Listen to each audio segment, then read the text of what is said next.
Okay, so how are you ladies doing tonight?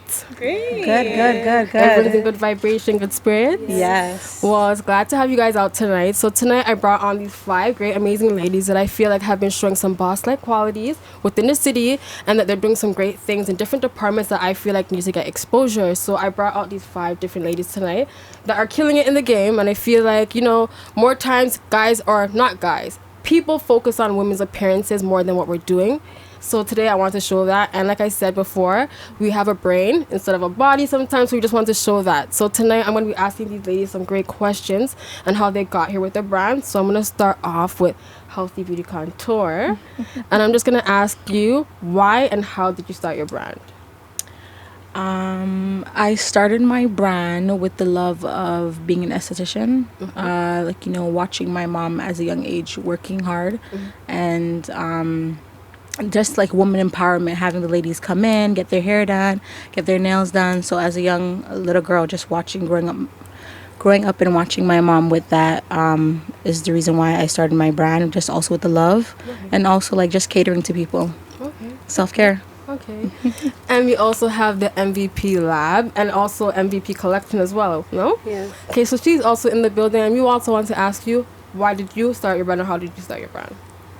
Well, it's interesting you started off by saying that we have a brain, and like many women get judged based off of appearance. Exactly. So I feel like my whole life I've always felt like I needed to be or have a lot of qualities in my back pocket, just so I can be accepted.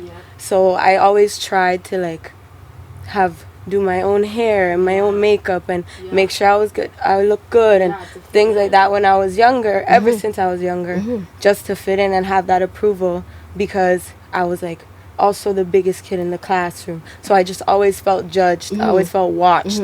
And so I felt like I started to get creative in that way and start to do my own hair and in different ways and makeup, things like that. And then people started to notice, friends started to notice and ask, and then I started to get into doing everyone else's hair, and I was like, hey, maybe I should start something.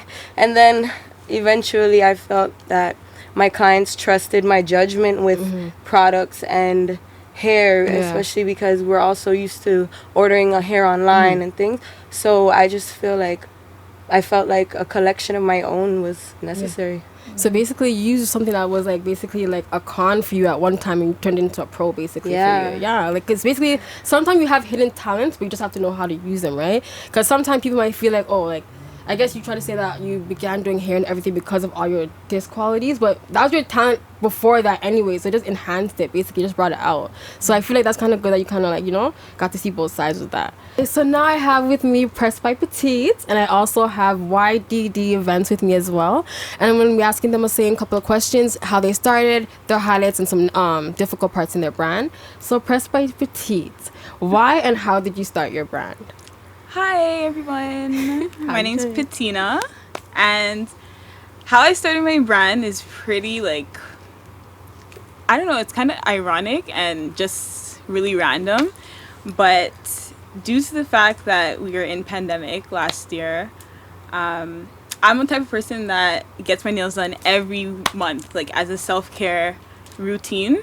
So with salons being closed, that was like a big thing for me. I held on to my last full set for like the longest time until I had to take them off. And then I was like, oh my god, what am I gonna do? And even though we weren't going anywhere, I still felt it's self-care. It was my self-care. I don't care about anyone else. It was just for my enjoyment. Like what I like. So I went to Walmart, Shoppers Drug Mart, bought the little press-ons, but they weren't giving what I needed. You really need to give. No, I'm very like vibrant, and with my nails I love like bling and jewels and nail art and like all that crazy stuff. And obviously the Walmart, like the Shoppers brands, like they don't have that. It's not it. So I'm like, nah, this is a problem that I need to figure out. So I bought like a little starter kit just to do on myself, and I literally just started doing them on myself. And people, like when I went to the grocery store, they're like, where are you getting your nails done? Everything is closed. How are you getting your nails? And I'm like, oh, I do it myself. They're like, you should sell it. even some of my friends were like, you should sell this, and I'm like, no, I don't know how to sell it. I don't know where to start. Their press-ons, how would I get people's measurements? I was like, no, I can't do that. So for the longest time I was like saying that, but I did my mom's, my sister's, and everything, and then people kept asking me, and then I was like, okay, honestly, let me try to like I took a course to do acrylic as well, because I felt like, oh, press-ons, like I'm getting the hang of it, so acrylic's probably the same thing. And it actually wasn't. It was a disaster. I was like, hey, no, I actually have to take a course to learn how to do acrylic. And after taking that course, the girl I went to, she actually does press-ons as well, and she showed me a trick on like how to like do it for others. So I was like, yes, shout out to one and only acrylic. So I was like, oh, and that like literally sparked the light. So then that's how I started in November 2020, and December I did like a boxing week sale, and by January 1st I was getting strangers coming, hitting up the Instagram page, and I was just like so overwhelmed. I didn't like expect people to like, you know, thank you. I was like, oh my god, this is like crazy. What happens when you shoot your shot? But on like, yourself. Literally like God's plan, and I say this every time I tell this story to people, like it's literally God's plan, because I had no intentions to be on like this happening. And I'm just like so shocked. Up to still every day I'm just like, wow, how did this like all happen? Honestly, your work is amazing. I bought a couple of sets. I got one for my birthday, and I'm in love with it. And like the set she ordered, it's like top seller. No, honestly, she did her thing on it. Like I was gonna wear it today, but I knew I would break them. I didn't want to risk it. Like I don't want to break them, so I didn't wear it today. Like I should have brought it with me, but honestly, her work is amazing. If you guys can see right now, you can look at her nails and tell it's like fire. Try zooming it on it for you guys. This is actually my birthday set, so.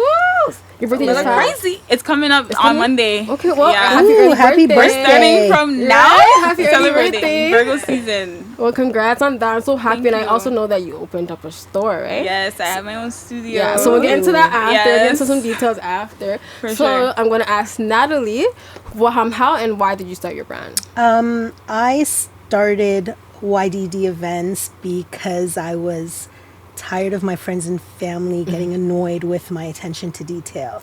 So, and I'm a people person. I know it sounds cliche, but I love people and I love seeing people happy.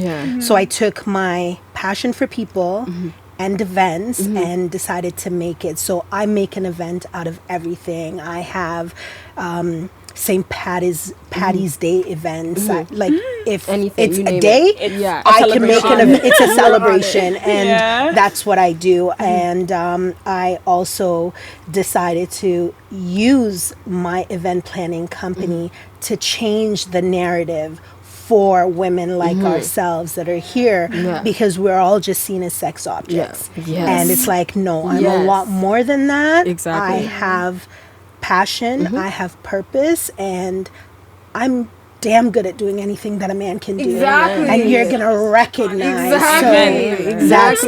So I do events. Your family. Yeah. Now that you have a business. I do it. In order to try to change the narrative, I do monthly pop-up shops to show that, hey, we're out there. And you're gonna recognize, you're gonna know who we are, because everybody knows Walmart. You're gonna know the black women in this city. Exactly. Because to be honest, that's how I found you, because I found out through you, through someone that did a pop-up shop, and I've seen that you're an amazing person. So I'm just like, you know what, I'm gonna connect. And you reached out to me really quickly. Everything was back prompt. Like I feel like you and PRESSEDBYPETITE were like the only ones that were kind of just like on go and everything, but everyone else came back pretty quickly too. So I'm just happy to have you guys on here. I really love what you're doing too, right? Like you guys are really putting on for the city, for the women and black women. Like I just want to stress it out. We are all black female here. We're actually doing our thing. So like I want to give you guys a clap for that. Because to be honest, we can be together and not fight. That's what society sees us as, right? Black women can't be together and not have drama. Exactly. This is proof that that's a lie. That we can do it, right? Well, we're glad that you could make it tonight. I know you're not feeling the best, but we're happy that you're here. So tonight we just wanted to ask, how and why did you start? I guess I do so many things, so you gotta tell me what you want to focus on. Honestly, I've been following you. I know you do music, you do YouTube. You also had a lot of features on some other shows as well, and now your book. So I don't know where you want to And I start. have a marketing business. See, I didn't even know that. You see what I say? It's like, she is a lady with a brain, you guys. I'm telling you. So where do you want to start? And then I can go with your direction, basically. Should I just do a summary, maybe? Yeah, basically, yeah. Okay, so I go by ALLIZAEVLOGS for my entertainment. My book right here has been a journey, and I think it's representative of all of us in here. For instance, a lady with a brain and a body is a motto, a mantra, a concept, but it's also knowing that when you're a woman of confidence or a woman that has minority strikes against you, you're kind of labeled into that sexual category naturally. Exactly. Somebody's always going to see you as that. So I feel that it's important that even though some of us embody beauty or aesthetics or sexuality, there's a way to balance and still have that mindset, because you'll suffer. And you'll really just mess things up if you just don't make sure at least you have your education, or you have a business sense, or you have an understanding of what you're doing with that sexuality. So for me, my brand is sexuality, sensuality, business, a whole bunch of things. So I try to blend it and make sure that it works for me. Capitalize on it, of course, but also to make sure to know when there's a time and place for everything. So I can do the entertainment, and I can very much do the corporate world, which I do. Exactly. So it's about knowing how to have your image and also being able to just use it to your advantage. I mean, I feel like growing up, a lot of women get labeled, or we get sexualized, or we get stereotyped. So I felt that if I embrace that and then use it to my advantage and use that confidence to be in control. Exactly. And that's what, for instance, I do rap music. I did rap music. So I've done YouTube videos. I've done small performances, but my brand was very sexually explicit. Now with the poetry, it's more sensual. It's more edutainment. So education and entertainment. So with that in mind, this journey has been written over 15 years. So I did start as a teenager, and that was my art therapy for coping, dealing with stress, dealing with, adolescent issues. And when you're in that pivotal age of becoming a teenager and going through high school, I think that's our most influential time. That can make or break you. And instead of it breaking me, I tried to use it in a therapeutic form for writing, because there were so many things going on. And the journey just was going on, and I wrote. So I have really powerful poetry, very advanced for my time. Again, written through teenage years, when I was in college, when I was in university. You can tell I'm a little bit of an old head. I'm not that young. But I'm experienced. And that's what I feel like being a lady that embodies, the mind and the body is all about, is experience as a woman of color and an entrepreneur, but also in the sex scene. I'm very sex positive, and I was recently yesterday at Oasis, and I can be in that environment and be the intellectual person I am without having sex, but people don't understand that intuitiveness of I can be representing something and for something without being participating in everything that goes along with that environment. Exactly. So I do interviews. I actually had a podcast on the We Love Hip Hop Network recently, and we've parted our ways, but that was also my own spin, using my sexuality, sensuality to interview guests and get them to be open and honest about relationship issues or concepts and just what was going on maybe in current events. So I've done stuff with interviewing there, but I've also interviewed different entrepreneurs and business people in the media entertainment world. I have my own marketing business as well, and I've had that since about 2016. So I've done a lot of like commercials, videography, editing, graphic design, and I designed my own book cover and back. So getting these skills are very important for me, because while I entertain online, people just see maybe a vixen or they see skin, or they see like, somebody who seems very physically confident. But for me, it's more important to also have that mind, because that body can easily be taken and it can be misused and abused. But it's also important to make sure that you remember there's somebody in there. And that if you're conscious of who you are and what you have as talent or skill, then that will advance you further than just somebody who's more focused on their aesthetics and having no mind, like a butterbrain, right? You don't really want that. Exactly. Some do, and it's okay. The only thing I'm saying is that I would encourage people to also have the brain behind it, because not everybody is competent or capable at the same level of advancement. So my brand is really embodying so many different things and being able to do it all. But doing it all in like stages, Yeah. because it's too overwhelming to do everything at one time. Yeah. So I've done the rap music scene, I've done interviewing, I've done, like I said, I constantly do the graphic design, which has also helped me with building my brand, doing some mixtapes or doing my own video editing. Yeah. So, I mean, as a vlogger on YouTube, I've done that. Yeah. I've done tutorials. I'm over that stage now, but the videos definitely helped to show where I was coming from in regards to sexual tutorials on how to do certain things with sexual activity. But always remembering that there's a balance and that you got to make sure that there's always an edutainment side to what I'm doing for people to learn and not just be entertained, which is okay, but also to know that there's a little bit more information why I do what I do. Well, I would think what you do is kind of therapeutic, to be honest, because most of the avenues that you go are therapeutic. You write books, that's something therapeutic. It's art therapy. Music is also art therapy. Like you like, I feel like you use therapeutic ways to kind of get to your audience, which I believe works for me because I love reading. So that's why I feel like I was drawn to. I love hearing that. Most people don't. I love reading. Like that's like when I say I love books, everybody looks at me like even my mom looks like me like, you like to read. Like I wanted to become a writer.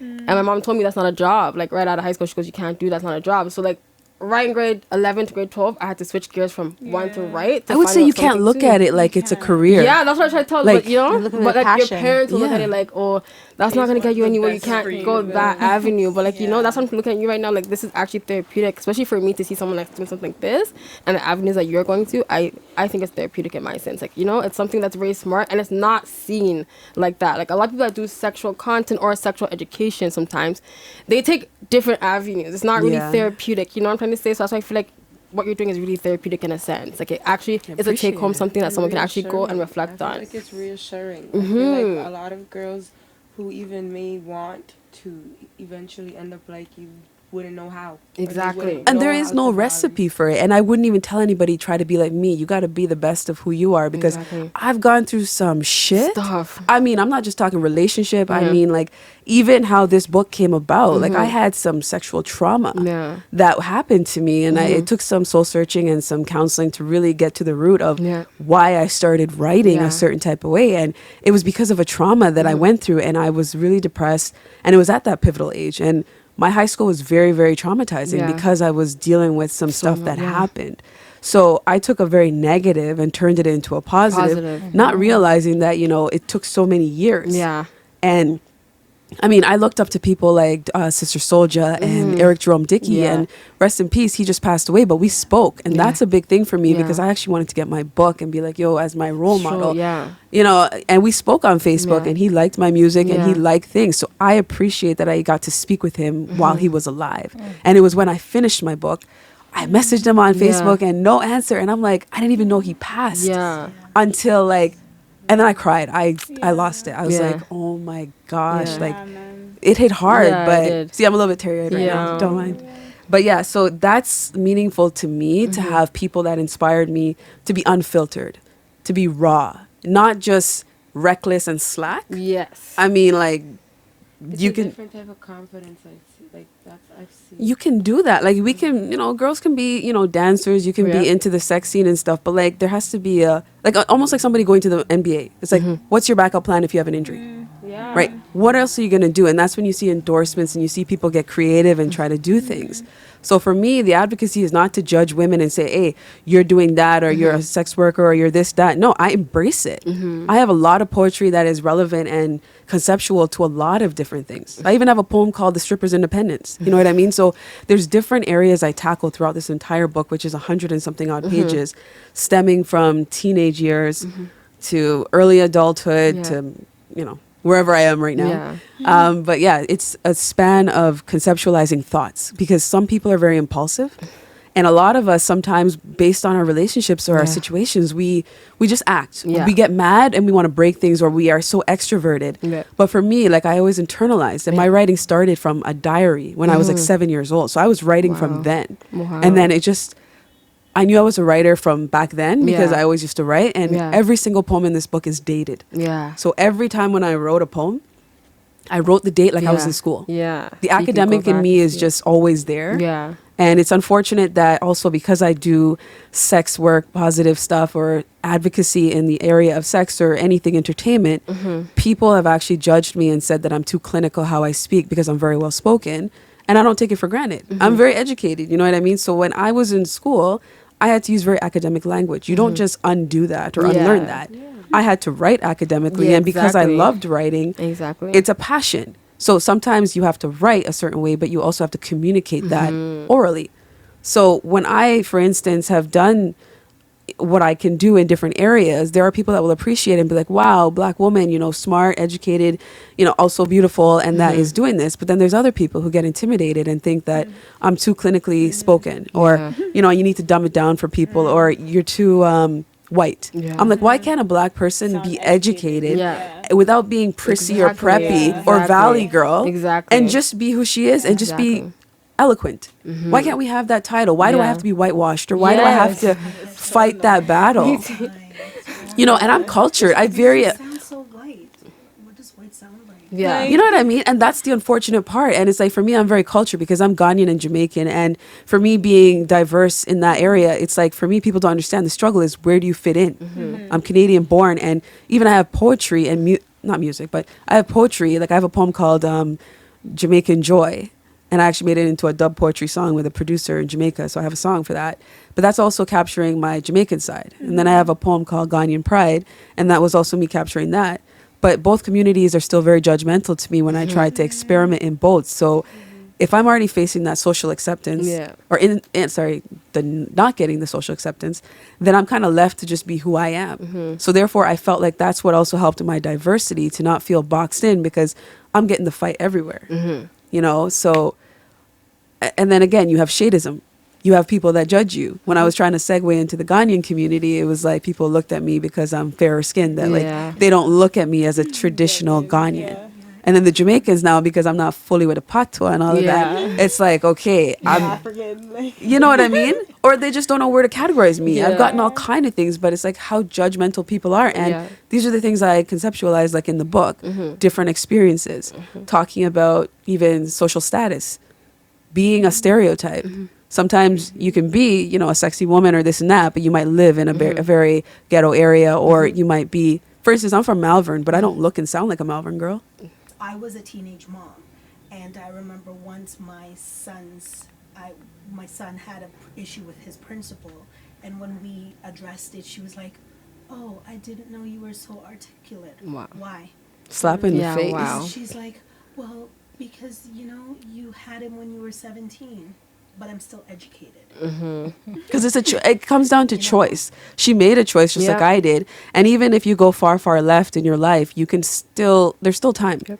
Right? So you can go dark, you can go deep, you can go through almost death moments. Like, a lot of people are very suicidal because they don't know how to cope or deal with things. So my advocacy comes from a place of also, again, going to college, university. I studied mental health. I've studied suicide intervention, prevention. I've studied different areas of, you know, sexual diseases and stuff. Like, I've studied like social, like community and justice services.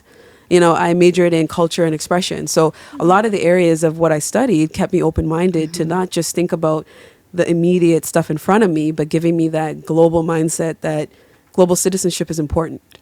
That we don't need to be well-traveled physically, but we need to be mentally in order to understand what we're talking about and what's out there. So that's what I promote.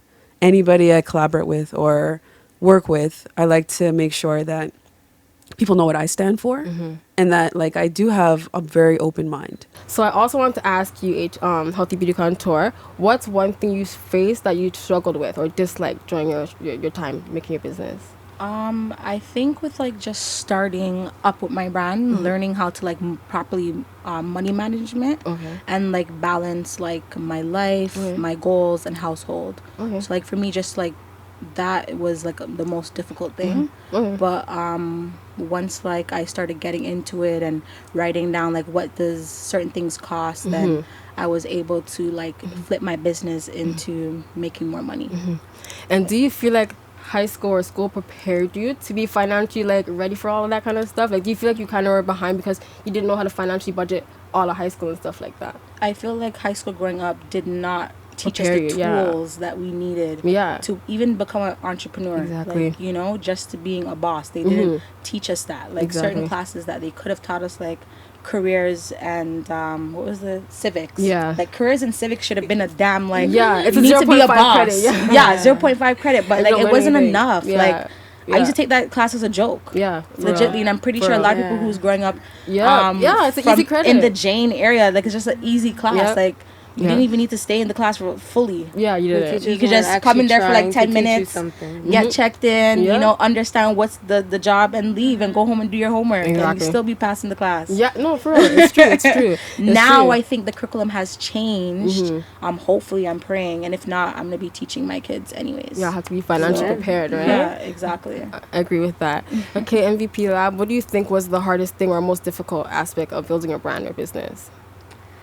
I think doing it by yourself, like the reality that sets in once you realize you're taking on the entire GTA now for yourself, and then you want to branch off to the world and all these Yeah. things, and you realize it's still you who has the responsibility. It's you whose name is attached to it. It's you whose face is attached to it. So you always have to.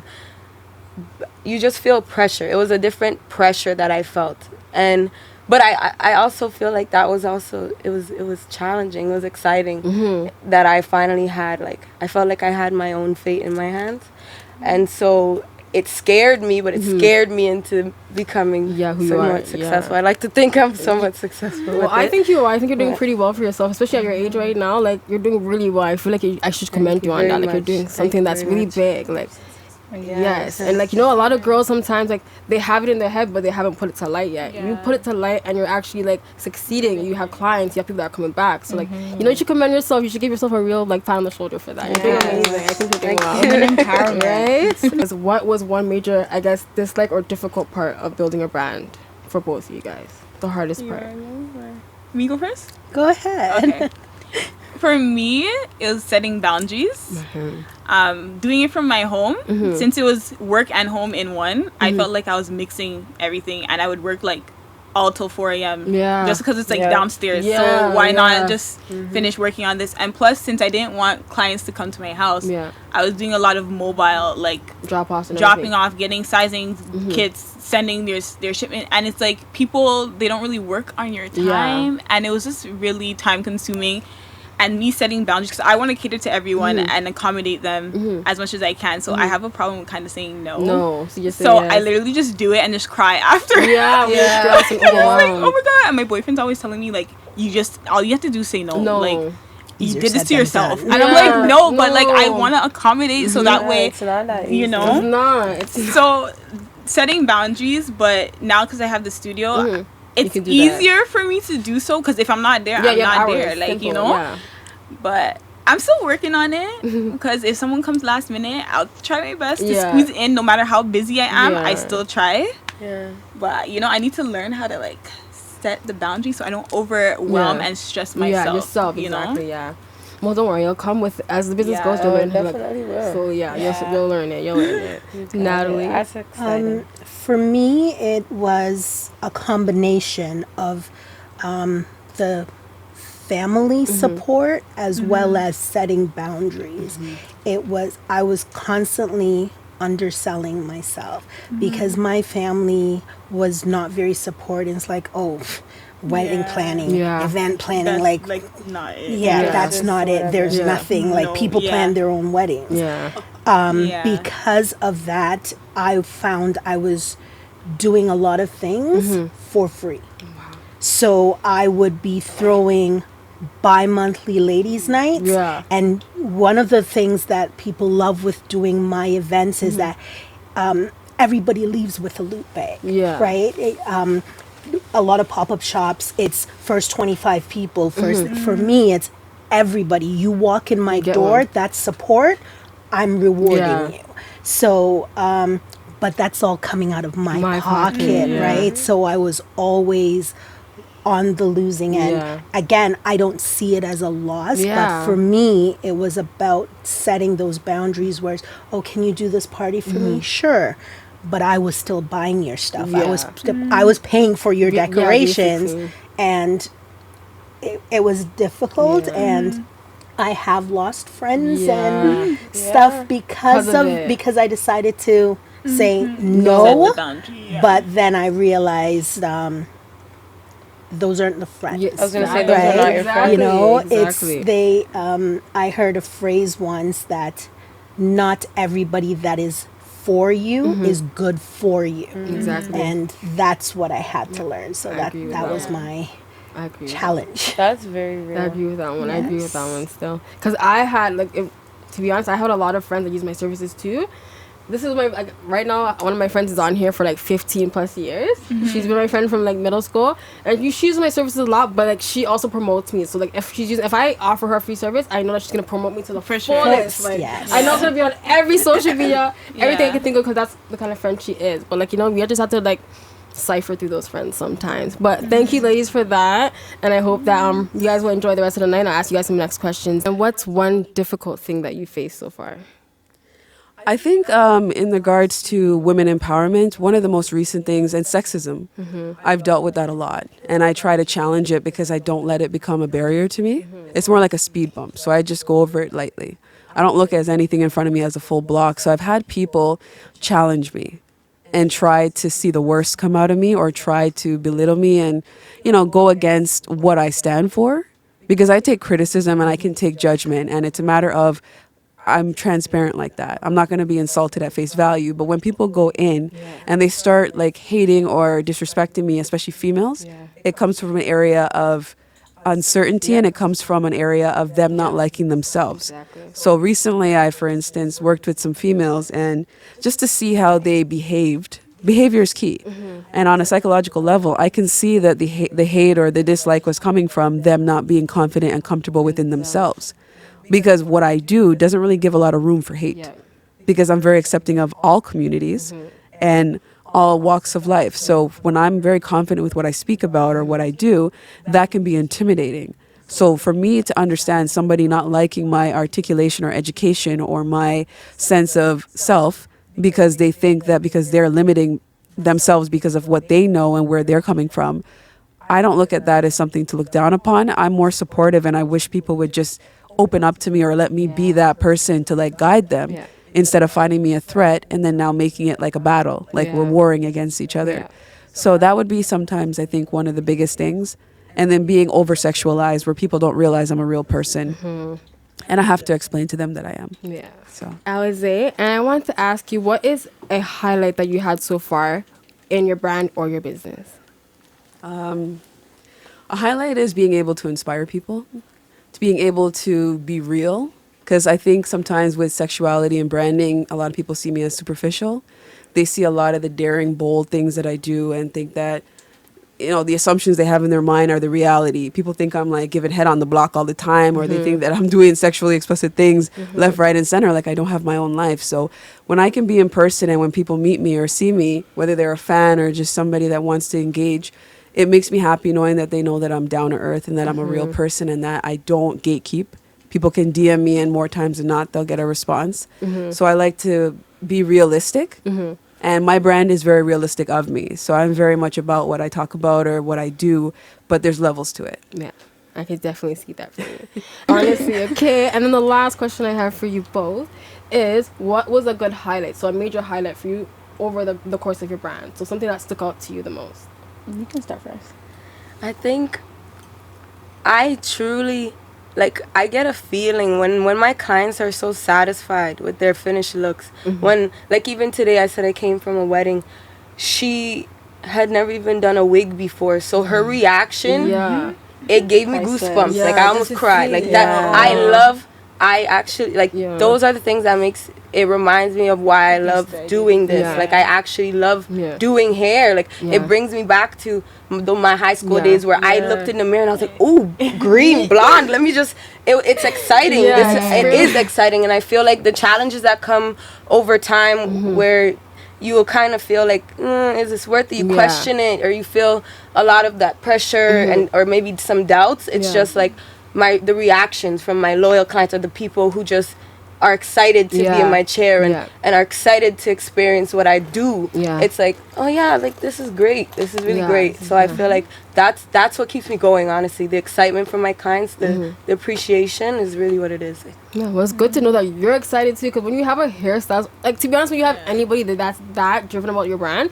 you're in good hands, to be honest. Because like, from once you see someone that driven, then you know that you're in good hands. But that's why I feel like that's why I'm even inspired by Healthy Beauty Contour, because she's so, like, as she's saying, she's like, I have so many products, but it doesn't matter because I make them. I know all of them. It doesn't matter. And it's like, I want her to help me now. I want her to deal with my skin. I want her to fix me up. She knows what she's doing. And like, it's not, I'm not even going to say it's rare, but I feel like it's not often portrayed, like, the passion behind our businesses. It's true. A lot of people think it's just about money. It's true. It's true. Because that's all they see, right? They see a little TikToks, little posts, the little Instagram filters, with this and that, and then they talk about the pricing is too high, but you don't see the amount of work that goes behind the scenes. That kind and of it's stuff, true. Like, I feel like there is a lot of work that a lot of people don't see. They only see that, okay, well, like, it's been working for you for a year now, maybe 2 or more. So, like, you're going somewhere. So, like, okay, I'm going to jump on it. But, like, no, you have to have the passion behind it, because I feel like a lot of people in Toronto has been fooled, like, by, like, a lot of people who say that they create stuff and then, like, they scam them for their money. So it's like, now when they're coming to you as a business, they're just like very skeptical or trust it. But I do want to, like, commend all the people that do go ahead and, like, you know, support organic stuff, like, you know, plant-based things. I feel like there's a lot of chemicals in the products that affect people's skin, and just, like, getting the joy from other people and just like, yo, this product actually worked. Do you know how much dermatologists I went to, how much doctors, how much products I spent on money, and to knowing that something was just simple, maybe it might be around the same price as what you're getting it for, but you know that you're in good hands because it's, like, you know, naturally made. So that'll just be, like, my highlight, just getting to see, like, my customers come back, or even just hearing that somebody went to the salon and literally everybody in the salon had a different product, and everybody was talking about each different product. So not like it's the same product. So just to, like, see that, and then seeing that they're putting on different people to come back to my business, like, oh, I heard about your business, or I seen you at a pop-up shop, so, like, I'm coming back again, like. So just to have that feeling, knowing that, like, it actually works. And I started off my business just using the products for myself, and then I'm just like, if I need these things, somebody else must need it. I can't just be only me. And then that's where just, like, the love and the passion came from behind it. Well, thank you, ladies, for that. I really appreciate you guys telling your story a little bit. And I'm going to have some questions for you guys later, but I'm going to get into some other ladies in the meantime, okay? Perfect. Okay, so the next question I have for you, Natalie, is also, what is one major highlight that you faced so far during your business? For me, it would be the success of others. Again, with my business, it's not about the money. It's about the smile. Like, when I do the pop-up shops, when I do the ladies' nights, it's how everybody feels when they leave, and it's always, when's the next one? Can you please let me know? Please, I want to be there. For me, that is success. It's the pleasure that my clients and my friends and the attendees at the events experience. I'm happy to hear, because I'm also in the event planning business as well. But I took a break only because it was just so overwhelming at the time, because I'm not going to lie, I don't know how you guys do it. Clients? Sometimes you have a client that can be difficult, you know. And that's, there are difficult clients. But there are tricks to it. I need to learn the tricks. There are tricks to dealing with difficult clients. And it's, event planning business is the one business where everybody's an event planner. You have a birthday, you throw a birthday party, you're an event planner. Honestly. However, a professional event planner is one that looks for the things that you don't expect to happen, right? So, I'm actually a licensed event planner. I did the courses. I'm licensed here in the U.S. I'm also a destination planner. So, I have proper... Yes, you can. I'm thinking of all the events I'm about to mess up. But, you know, anyone can plan it, but an event planner will to the next take level. those details. Yeah. And like my company motto, for example, is where your dreams become reality. Yeah, for You real. have an idea, well, I'm going to make it happen 10 times what you're dreaming. Exactly. I'm glad to hear that. Period. Petite, what is a major highlight for you in your brand? So for me, a major highlight is me opening up my studio. 3 months into me starting my business, I got the opportunity to get my own space. I was super nervous. Anyone who knows me knows I am not a risk taker at all. I'm like super scared to do anything. And the opportunity came to me and I was like, I don't think I'm ready for this. Yeah. It's only 3 months. I was doing it from my home, right? Yeah. And like I was doing stuff out of my bins, like in my mom's kitchen, like, you know, it was getting ridiculous. And she's like getting fed up with me with all the stuff all over the place. But I'm like, studio rent. Yeah. Is this gonna be a thing for long term? Is it just because of the pandemic? Studios like nail salons are closed. Will people still want press-ons? Like, you know, all these questions were in my head. But because I have such a supportive family and background, they pushed me to like take the steps to, you know, get a studio, and it was like the best decision I made, and I'm so happy that I said yes when I did, because I know now if I would have been, you know, where I am now, I would have been looking for a studio and I would have been stressing. So you had to get one anyway. Like, I'm just so thankful for that happening, and it also helps me provide more services for my clients as well, with a space that they could come and I could cater to them instead of doing it from my home. Okay. So how was the pressure though of opening a store within like 3 months? Like, how did that feel? Like, how did you like? How was that when you took that in? Like, this is my store. Like, this is opened a in 3 big months. motivational story. You know? Yeah. I don't think you realize what you did. Like, I have a store. Very nonchalantly. Honestly, when I think about it, sometimes I'll sit in the studio and I'll be like, how did I get here? Yeah, because that's literally fast. When I tell you I had 2 bins, like 2 big Walmart bins of supplies. That's all I had when I got into the studio. Had no chair, no table, nothing. no shelf, no nail rack, nothing. And I'm the type of person, if I'm doing something, I want everything done like one time. But everything costs money, and I'm just like, how can I, you know, do my studio? And like, I just want to be comfortable, so I'm like, let me start with the basics. I got a chair for myself and a client and a table. Boom, that's all I need first. It doesn't matter, like, it doesn't matter how the items have to be. It's like fancy. I know. Yeah, but I know how you are. You want that overall look. It doesn't have to be fancy, but with me, I want my clients to feel comfortable and welcomed and feel like you're in an environment, you know? So I'm just like, let me get the basics. And I don't know. Honestly, everything was done in a month.